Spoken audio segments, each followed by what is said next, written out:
آگ سے تباہ گل پلازا میں لاپتہ 83 افراد کی اطلاع۔ سرچ آپریشن کے دوران ایک اور لاش نکالی گئی۔ جمع افراد کی تعداد 28 ہو گئی۔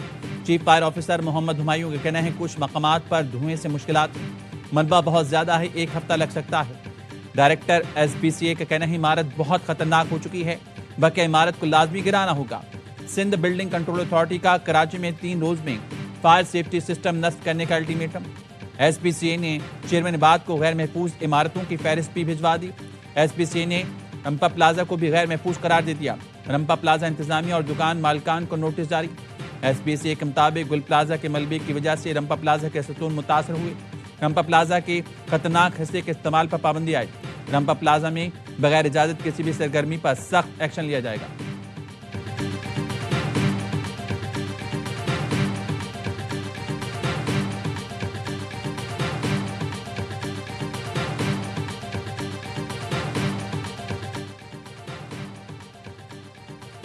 گل پلازا سے ملنے والی 21 لاشوں کی شناخت کا عمل جاری۔ سندھ فرانسک DNA لیب کی اہم پیش رفت۔ DNA سیمپلنگ کے ذریعے پہلی 3 میتوں کی اصل شناخت حاصل کر لی گئی۔ شناخت کی جانے والی لاشیں 15 سالہ مریم، 26 سالہ رضوان اور 33 سالہ شہزور کی ہے۔ سندھ فورنسک لیب حکام کے مطابق اب تک 26 میتوں کا پوسٹ مارٹم کیا جا چکا، جلد مزید لاشوں کی بھی شناخت حاصل کر لیں گے۔ CPLC نے 60 ریفرنس DNA سیمپلز لیے تھے۔ فرانسک عمل میں شناخت پروجیکٹ اور پولیس سرجن کراچی کا تعاون رہا۔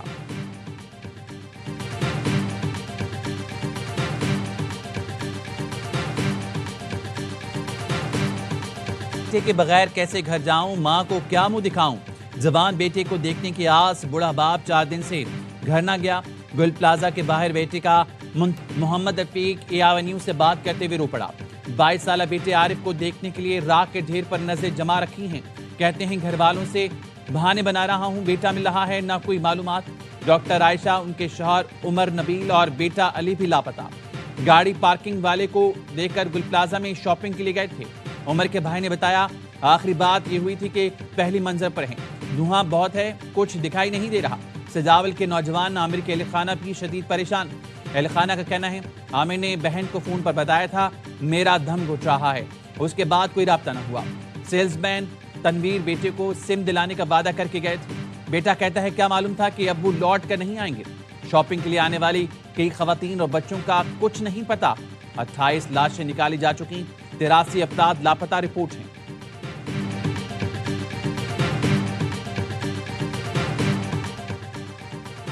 کراچی کے گل پلازا میں لگی آگ 4 دن بعد مکمل نہ بجھائی گئی۔ وقفے سے عمارت کے مختلف حصوں میں شعلے بھڑک رہے ہیں۔ رضاکاروں کو شدید دشواری کا سامنا۔ گل پلازا کا 40% حصہ گر چکا، باقی عمارت بھی انتہائی مخدوش ہے۔ متاثرہ عمارت کا ملبہ پاک کالونی میں واقع KMC گراؤنڈ میں ڈمپ کیا جا رہا ہے۔ تقریباً 75 ٹرک ملبہ منتقل کر دیا گیا۔ ملبے میں کپڑے کے تھان، برتن، کھلونے سمیت قیمتی سامان بھی شامل ہیں۔ امدادی کارروائیوں کے دوران ریسکیو اہلکاروں کو پیسوں سے بھری پیٹی ملی جو انہوں نے انتظامیہ کے حوالے کر دی۔ عمارت کی چھت پر موجود گاڑیوں، موٹر سائیکلوں اور جنریٹرز کو اتار لیا گیا۔ گل پلازا سے متصل رمپا پلازا کے 2 پلر بھی ٹوٹ گئے، ایک حصہ گرنے کا خطرہ۔ سندھ بلڈنگ کنٹرول اتھارٹی کا 3 روز میں فائر سیفٹی سسٹم نصب کرنے کا الٹیمیٹم۔ SPCA نے چیئرمین عباد کو غیر محفوظ عمارتوں کی فہرست بھی بھجوا دی۔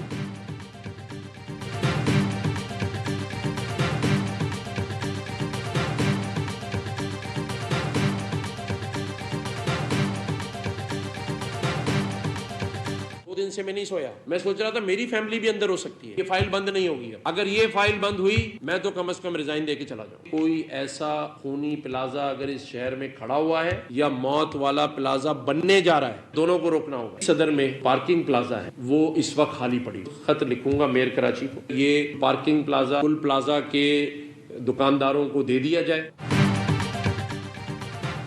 سانحہ گل پلازا کی فائل بند ہوئی تو استعفیٰ دے دوں گا، گورنر سندھ کا اعلان۔ کہا یہ فائل اب بند نہیں ہوگی، سانحہ گل پلازا سے سبق سیکھنا ہوگا۔ کراچی کا مزید کوئی پلازا خونی بنا ہوا ہے یا بننے جا رہا ہے تو روکنا ہوگا۔